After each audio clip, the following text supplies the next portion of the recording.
Aalborg Gummivarefabrik har lavet en helt særlig opfindelse, der vil bringe varme helt ind i grisestallene. De har lavet en såkaldt grisemåtte, og udover at grisene bliver varme, så sparer den også energi. De små grise her skal ikke længere fryse fødderne.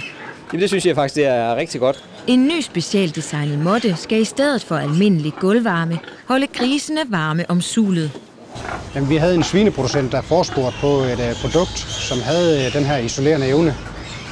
Og der var vi så ude og afsøge de leverandører, vi har, for om de kunne levere et produkt, som kunne klare det miljø og de slidkrav, der er i stald.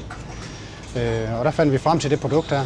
AAG M22 Comfort er navnet på grisenes nye underlag. Måtten er isolerende og har en særlig slidstærk overflade.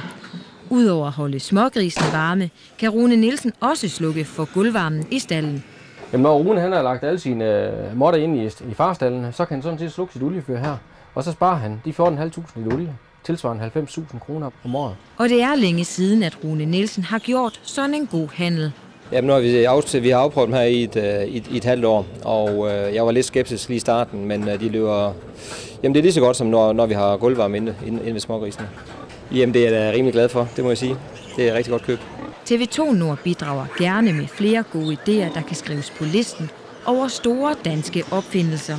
Kunne man forestille sig i fremtiden, at man fik sådan en gummimåtte som gulv hjemme i sit hus eller lejlighed? Jeg tror, det er bedre at bruge almindelig traditionel isolering.